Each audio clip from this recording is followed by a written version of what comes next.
So the principle of today's idea goes back to when you were in grade 9 and you proved that x equals what? 2, right? So you're like, oh, what is this? What we just did here? What's the verb I use for this? Solve, right? So you solved. And then do you remember your teacher said solve and check? Okay. So checking is actually a form of proving. So we're like, x is 2. Oh, yeah? I don't believe you. Prove it. So how do we prove it? We do a check. Anyone know what I write here and here? That's right. Left side and right side. Left side and right side of what? Of the, not the equation. Well, yes, from the equal, exactly, of the equal sign, right? Of the equation. What's in the middle? The middle is the equal sign. So on the left side of this equation, I have x plus 4. On the right side, I have a 6. What do I do now? I sub in the value of x. So I say 2 plus 4. What does that equal to? That equals to 6. Okay, does anyone know what the big mistake is? Oh, and then once I do that, I can say left side equals right side, right? And really, to communicate it even better, I can say since left side equals right side, therefore x equals 2, right? Since I did the check and I got left side equaling to right side, therefore this proves that x actually equals to 2. Okay? Now, do people know this upside down triangle? Yeah. It means since. Okay, now what do you not know? What is not here that sometimes students would put there? An equal sign. This is what I see sometimes students doing. Check. X plus 4 equals 6. 2 plus 4 equals 6. 6 equals 6. Left side equals right side. Do you know why, why conceptually that is incorrect? What are you trying to do here with this check? You're actually checking, is x equals 2 the solution? But you don't know. But what you're saying by putting in these equal signs right away is, oh, they're equal. Yeah, that works. So when we do a check, we have to separate it into left side and right side. We separate them. We work out each side. And then at the end, we can say, oh, yes, they are equal. But when you're doing a check, you can't put an equal sign because what if you said x equals 1? And then you're like 1 plus 4, 5 equals 6? No, that's not true. So if you're doing a check, if you're doing a proof, you do not use an equal sign until you're done. Does that make sense? That's why we make this chart.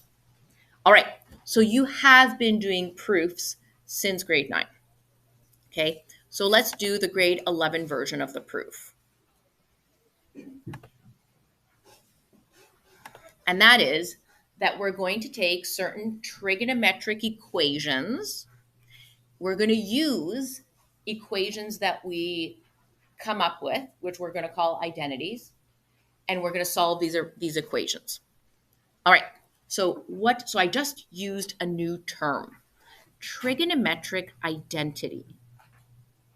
Let's circle it. What is a trigonometric identity? Da, da, da. An equation that is true for all values of the variable in the equation. So I'll give you one identity that you know, not a trig identity.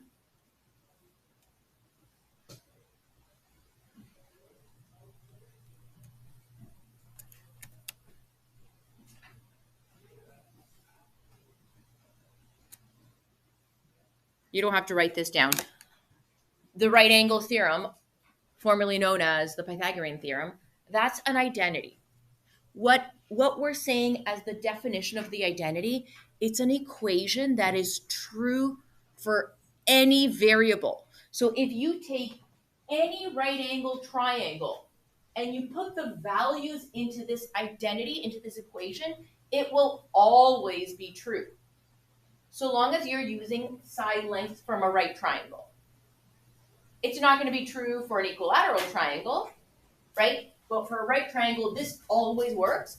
As such, it's an identity. Now, when we are looking at this kind of equation or statement, what is the variable in this one? What's the variable here? What's the name of it? I heard it. Theta. A variable is also known as the unknown. So what we're saying is this is going to be a trigonometric identity for any angle. All right, so let's look at the first. So what we're going to do today is we're going to prove the quotient identity, the Pythagorean identity, and then we're going to use it to prove some other trig equations. So let's look first at something called the quotient identity, and let's remind ourselves of what the word quotient means. Which operation are we referring to when we say quotient? What is it? Division. That's right.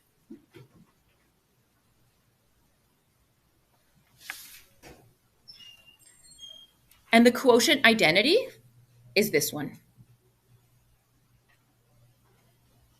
Tan theta equals sine theta over cos theta. Now, let's do the quick and easy proof. Can you take out your calculator? Choose any angle. 65, 47. Choose any random angle. And I want you to check what is tan of that angle and what is sine of that angle divided by cos of that angle. Right? So we're checking. So I'm not putting an equal sign. I'm just checking. So for example, this is what I do. I would go tan of 65. What's that? And then I'd go, what is sine of 65 divided by cos of 65? And I'm checking, are my answers identical? Okay, this is one way to prove, potentially, but then I don't know if it just works for 65.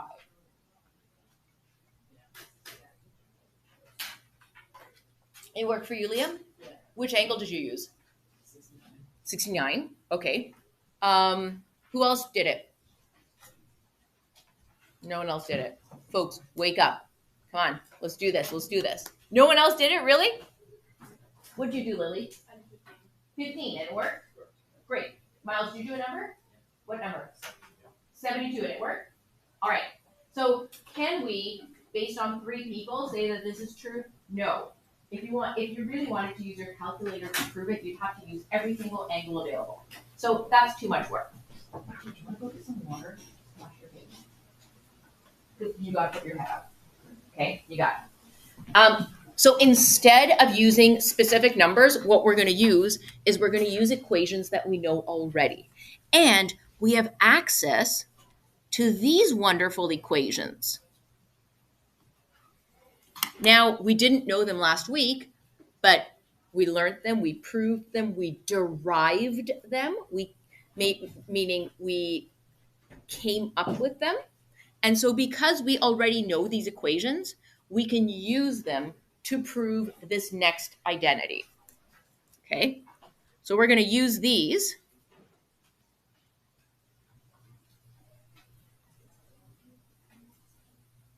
We're going to use these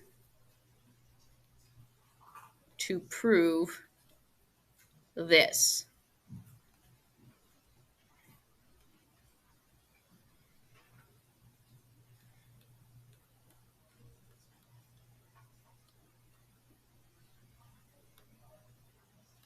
Okay, now since I am proving, what am I definitely not going to use in my proof? Oh yeah, definitely not. So what we're going to use is we're going to use a table that has left side and right side. Now, this process that we use, you're going to use for every single question in this unit. You're going to make a chart, left side, right side, and you're going to take the identity that we're trying to prove and write the left side and right side. So on the left side, we have tan theta, and on the right side, we have sine theta over cos theta. And we're really hoping that we get to a point that both sides show the same thing. Let's start off with the left side. What we know of the left side is this, that tan theta is y over x. Isn't it hard for you to see? Why don't I move here? Is this better? Okay. Yeah, let me know, please, if you're having to like strain your neck. Okay. Well, sine theta and cos theta is a bit different. So for sine theta, we know that sine theta is y over r. And that's over cos theta, and cos theta is x over r. Do we know what to do when we're dividing fractions? Yeah. All right, so let's write it a little simpler. That means we've got y over r times what? Beautiful. Look how much you've learned, folks. What can I cancel out? Cancel out the r's. What am I left with? Y over x. Dang. How does that feel? Is that kind of exciting? Pretty exciting. We just proved the quotient identity. Now, because it's such a big deal, we want to make a really big deal out of it. So how do we make a big deal? We make our statement. Since left side equals right side, right? Since both of them equal y over x, therefore we can say tan theta, in fact, equals sine theta over cos theta. I'm going to put a big box around it. And underneath, I'm going to give it its name. Quotient identity. We're putting this in our toolbox. So we have all the y over r equations. We also now have this equation or identity as a tool for our proofs. Okay, so when we're doing these proofs, we're just using things we already have to prove what we don't know yet. Okay? Moving on to the next proof. So now we're going to prove the Pythagorean identity. Okay, so Pythagorean identity suggests this statement. This is what we are being asked to prove. And if we can prove it, we can start using it as something in our toolbox. Okay. Now, there are a gazillion identities, but I'm going to give you, we're going to look at the ones that are most helpful. Okay. And so when we look at this, is anyone confused by what you're looking at? What does sine squared theta actually mean?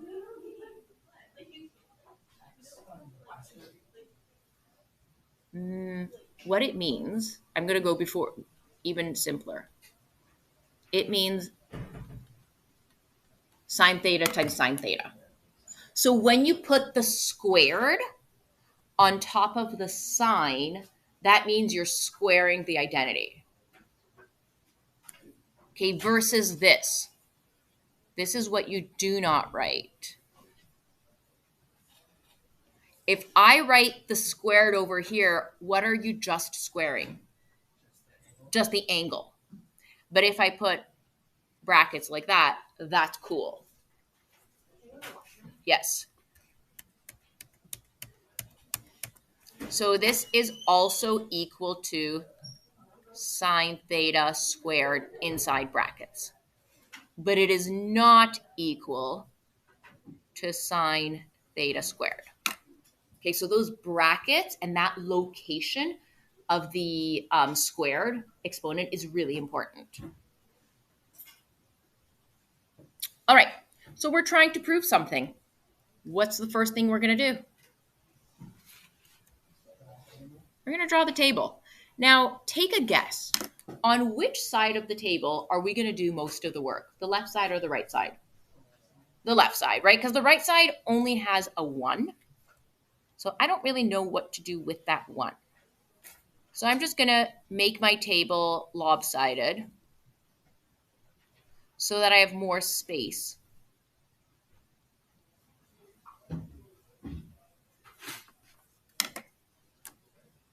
I'm going to be doing some work on the left side. I might go to the right side, but maybe not at all. Okay. Hi, good morning. Hi, good morning. I can speak to 2 students. So Monta dropped the course. Okay. Lewis. Okay, can I see Lewis for 2 seconds? Thank you. All right. So let's start using what we know. What do we know? This. We know these equations. So that's what we use. So instead of sine squared, well, I know sine is y over x. Sorry, y over r. And notice that I used brackets. Similarly for cosine squared, cosine squared is going to be x over r. I'm going to pause just to give you time to catch up.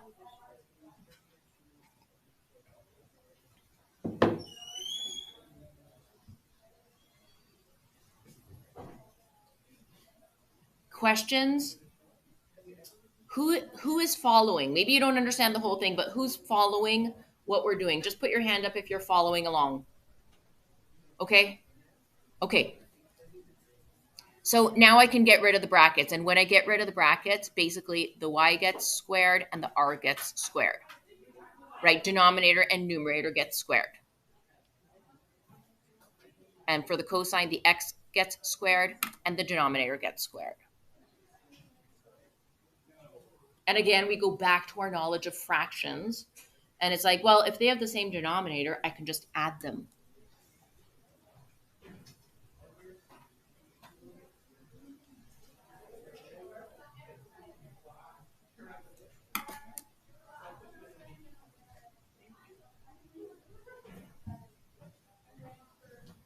Does anyone see where I want to go from here?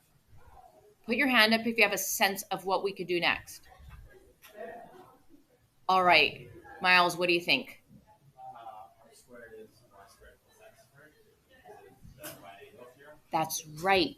So we have the right angle theorem, and here we have our right angle triangle, where the hypotenuse squared is the square of the two sides, right? That's from grade, 6, right? So I know this, the right angle theorem, i.e. Pythagorean. So because I know that, because that is in my toolbox, I can substitute x squared plus y squared for just r squared.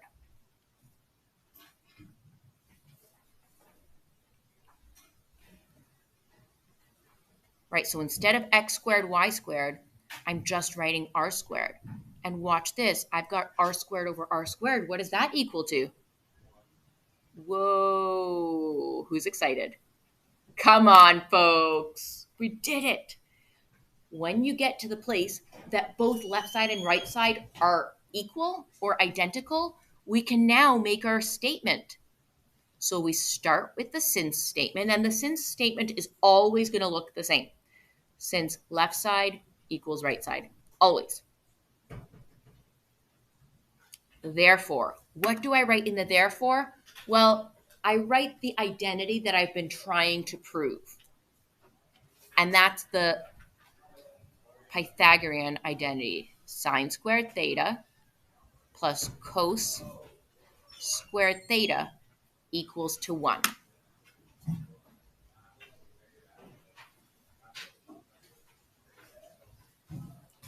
Now, we are going to,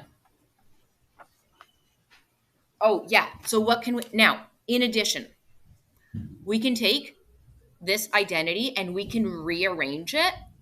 Like I can say that sine squared theta equals to 1 minus cos squared theta, right? You can rearrange an identity. That's cool. I can say that cos squared theta equals 1 minus sine squared theta.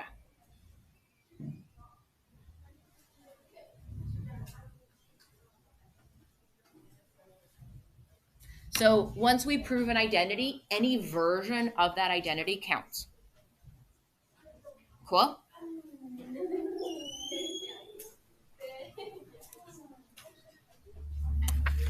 All right. So let's look at the tips.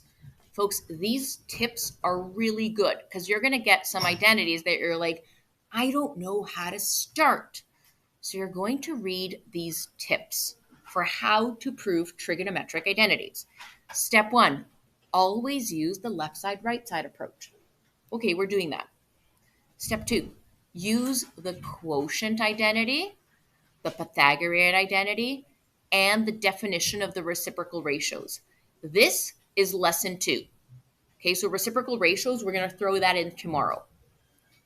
Okay, we are now that we have proven these two identities, we are not using these equations. You might do a little bit for homework, but we're basically done with those because we've already used them to help us.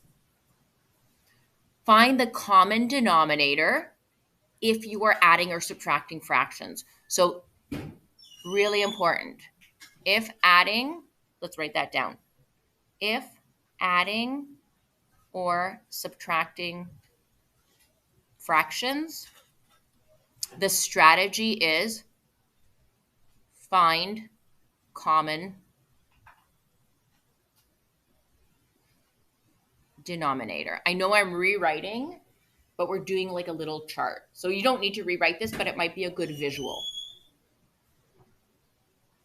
Okay, here's another really good tip. Start with the more complicated side, the one that looks more complicated. You want to always make it smaller and more simple.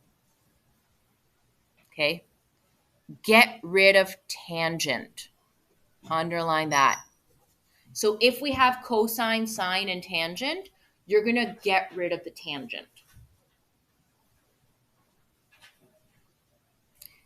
Keep your eye out for ratios with exponents.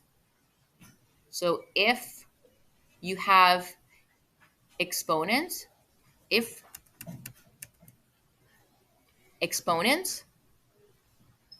we are probably using Pythagorean identity.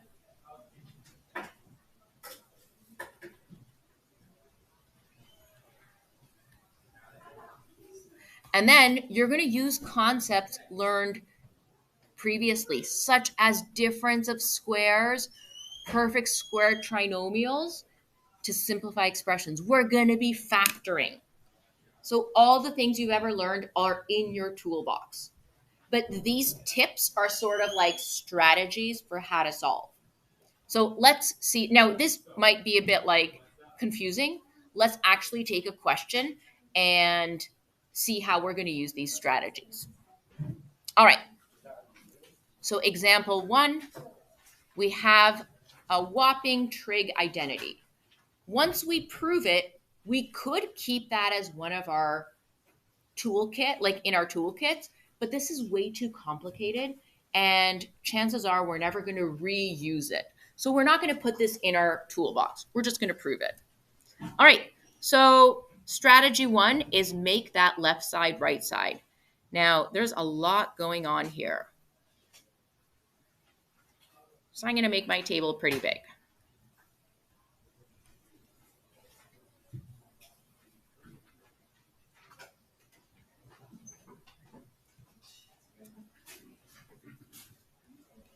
And on the right side, I have 1 minus sine squared x.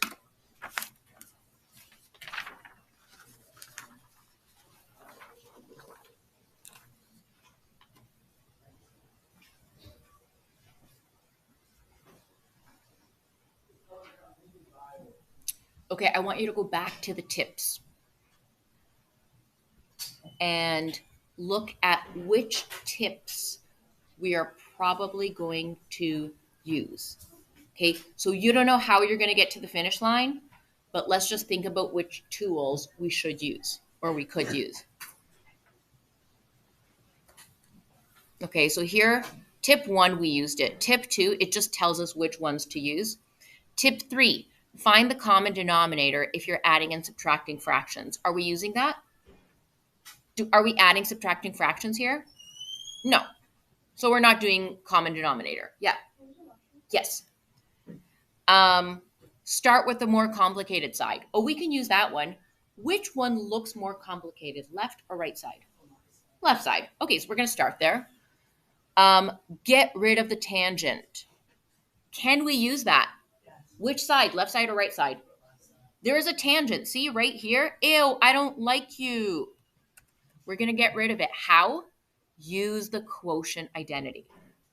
Okay, keep your eye out for ratios with exponents. Do we have a ratio with exponent? Where? Right side. This might suggest Pythagorean identity. Oh my gosh. Look here, folks. Do you remember, what is it, 1 minus sine? Do you remember we wrote this? That 1 minus sine squared theta is cos squared theta? Oh, that might be helpful. All right. So let's start on the left side. And what we're going to start with is we're going to eliminate the tan.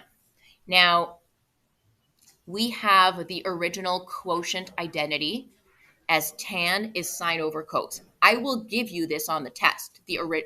I will give you that tan equals sine theta over cos theta.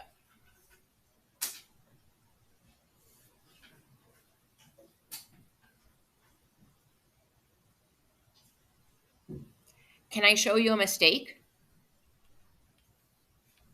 that I see a lot, especially on a test?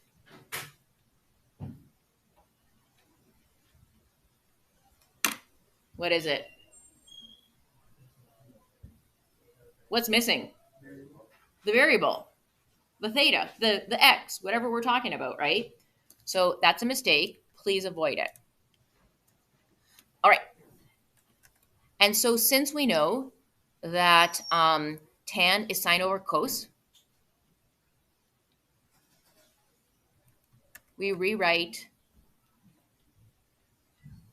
the left side without sine x over cos x.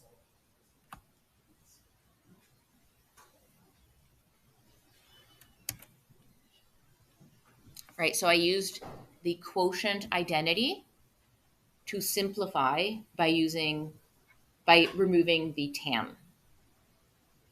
And now we got to use our fraction work. So I've got that sine x times cos x can be multiplied by what? Because I'm dividing by this fraction, what is it? Cos x over sine x, right? So if you want me, I can show you the middle step. You don't have to write it, but let's just say the middle step is like, oh, I'm dividing that with a fraction, right? And then you're like, well, that's just the same thing as multiplying by the reciprocal times cos x over sine x.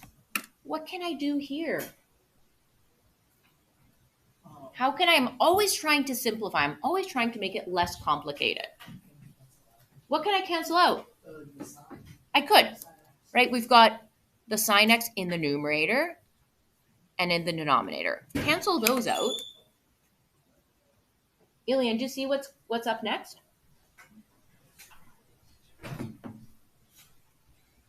I'm multiplying two coses. What can I do with those two coses? I could write it to the power of 2. If I have cos x times cos x, it's the same as cos squared x. Is this helpful? Well, one thing I'm going to say is I can't simplify this any further.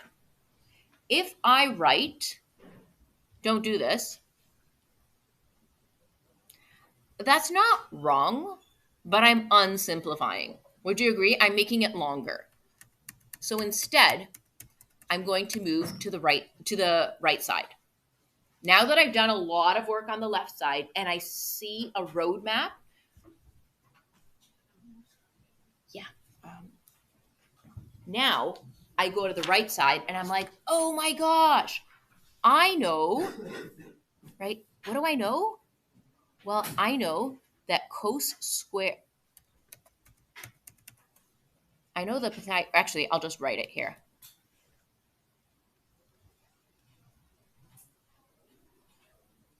I could use the Pythagorean identity. And I have proved already that the Pythagorean identity tells me that 1 minus sine squared x is cos squared x. Dum ba da bum bum bum. And now I get to do my favorite part because I've done all the hard work. I will say, since what? Left side equals right side. Therefore, now the therefore is annoying because I basically have to rewrite the what I was trying to prove. Right? The question said prove that this equals this. And I'm like, yeah, no problem. I'm going to do a little table, show you both sides are equal. And now at the end, I'm saying since sine x cos x over tan x equals 1 minus sine squared x. That's how you finish off a question. Now, because these final statements are so important, the communication marks will be more valuable. Usually I give you one communication mark for a test. I will have more. I don't know how many yet, but one of the communication requirements is, are you including the variable? Are you including this since and therefore statement? Okay, let's try another one. Let's look at example 2.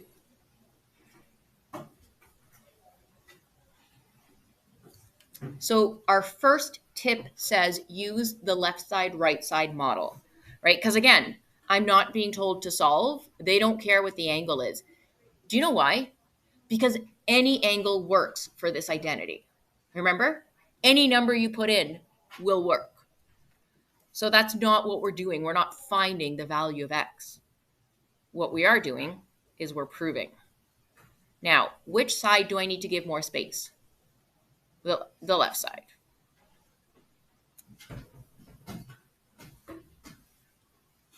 So my first step is just rewriting the identity.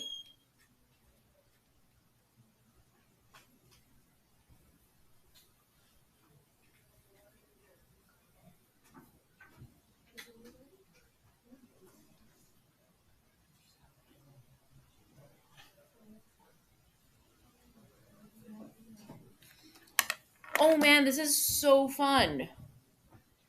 Wow. Some people are going to love this and some people are going to hate this. That's just how it goes. Okay. So again, I'm like, I don't know what to do. Help. I have help. Help is on the way. Tip number 1, got it. Tip number 2, use quotient and Pythagorean. We're going to do that. Tip 3, find common denominators if we're adding or subtracting fractions. Ooh, we're going to do that, right? We're going to find a common denominator. Step 4 or tip 4, start with the more complicated side. So are we going to start on the right side or left side? Okay, and what are we going to find first? The common denominator. Keep your eye out for tangent. Do we have any tangents? No, so we're not doing that. And basically that means we're not going to use the quotient identity, right? So we're basically going to use some factoring, expanding stuff and Pythagorean. Keep your eye out for ratios with exponents. Do we have one? Oh yeah, we do. We've got sine squared x. Okay, so let's go. To find the common denominator, I need more space.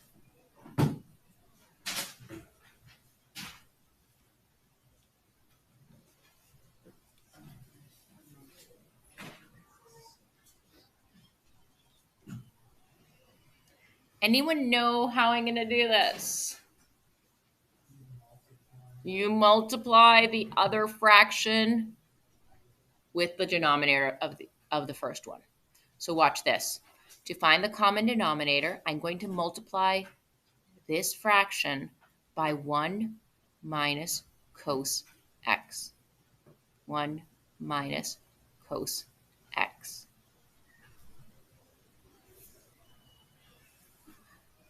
And this fraction, I'm going to multiply by the denominator of the other fraction. 1 plus cos x. And this way, both fractions have both of the factors.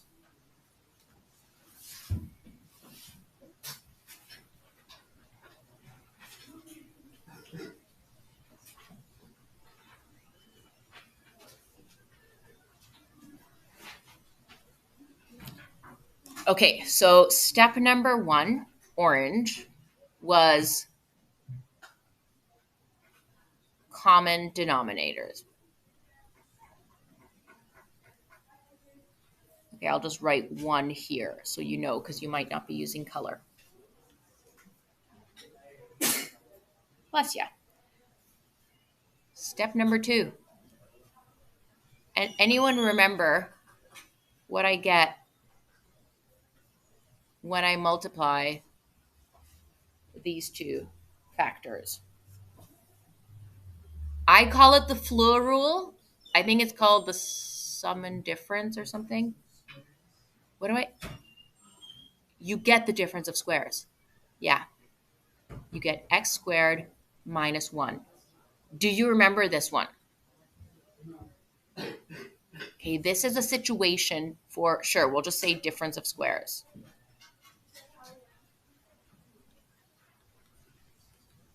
That if the two binomials that are being multiplied are identical, except one has a plus in front, one has a minus, you end up just doing the FLU, the first and the last, for FOIL. So we're going to do that in step 2. And that's to find the denominator. So the top row equals, okay, multiply 1 times 1. Well, that's just 1. Multiply positive cos x times negative cos x. That's negative cos squared x. Okay, really take that in. Ask me questions. Can you say that again, Miss Sly?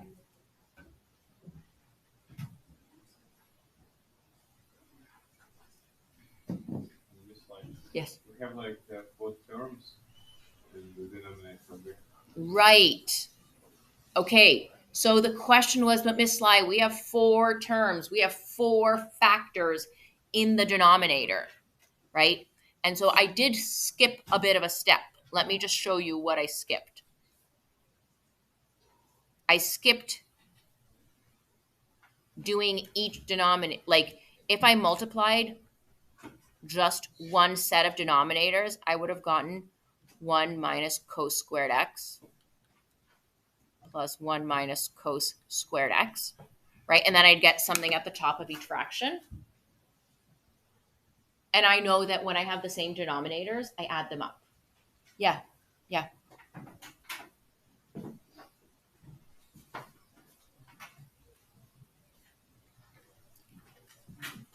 So this is like the middle step.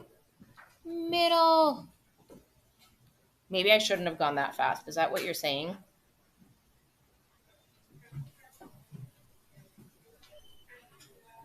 Yeah, that's what I'm saying. Ding, ding, ding.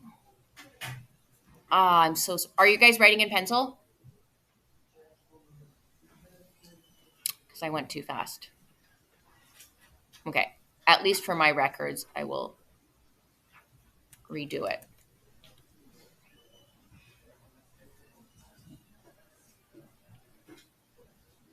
No, that is not what I want. I want to bring this down.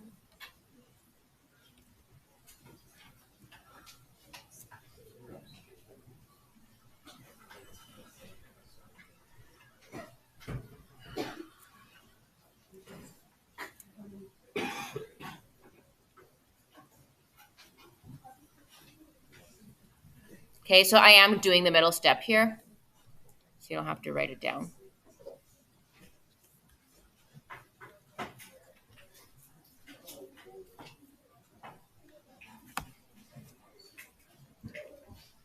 Okay, so the green part is the difference of squares, right? I see that, oh, I've got two binomials that are identical, except for the plus and minus. So I'm going to use the difference of squares.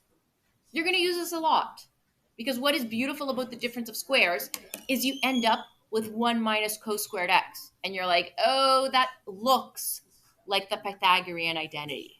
That reminds me when I have cos squared x that I can do something with it.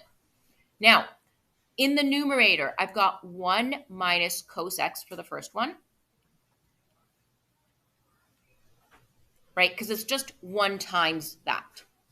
And the other denominator is just 1 times 1 plus cos x. And so I can take each of these denominators and just add them up, right? Because I'm adding these fractions, I've got 1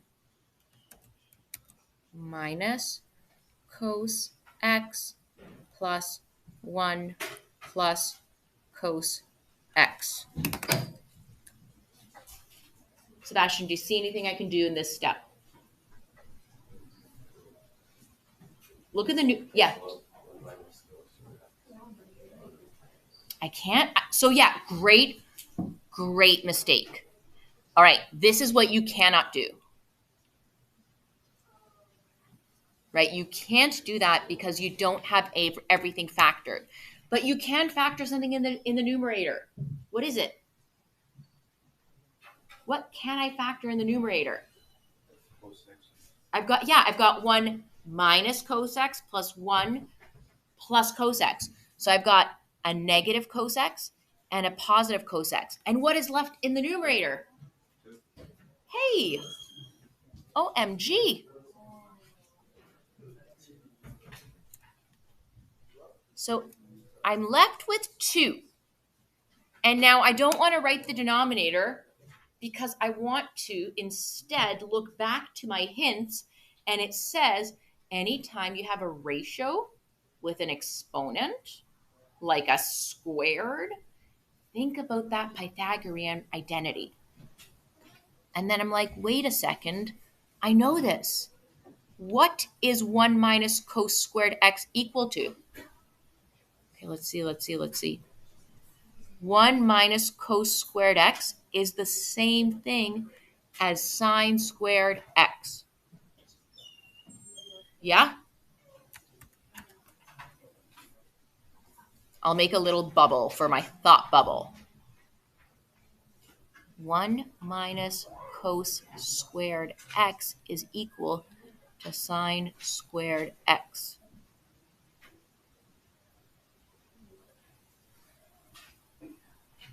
That's my thought bubble for there. I'm like, oh, I can use the Pythagorean identity.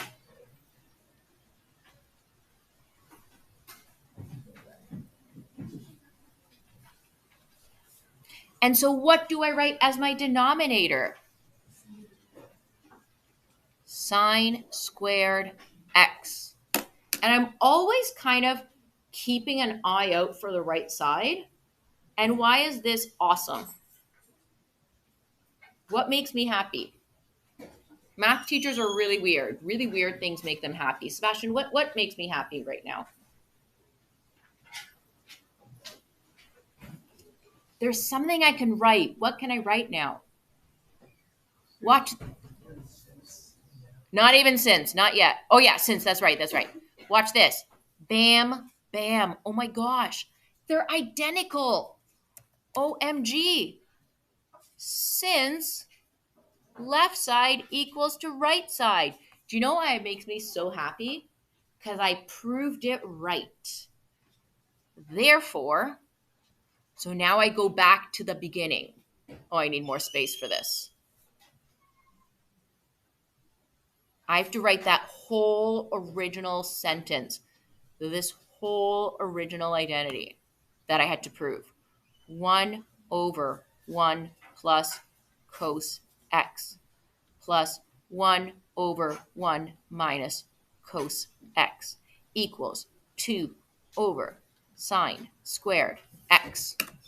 So we proved this identity. Now, you are definitely not going to memorize this identity. It's unnecessary.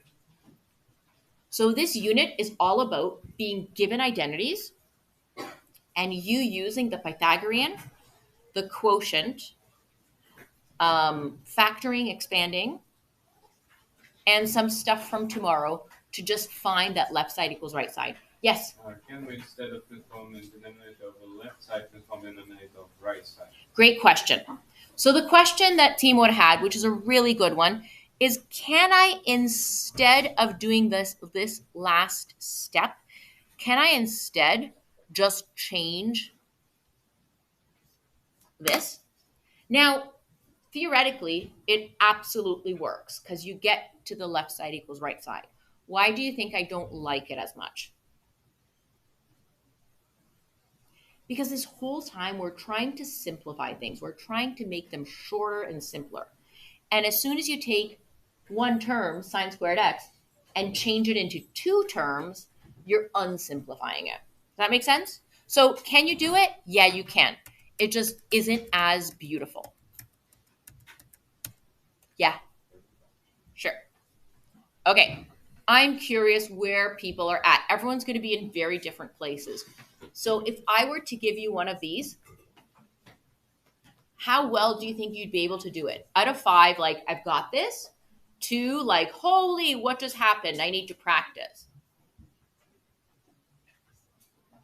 Sophie, where are you at? Yeah. Ellen, where are you at? Lewis? Okay. All right. So, folks, you've got 7 minutes. I encourage you to do the homework. Ask me questions, all that wonderful stuff. Let me just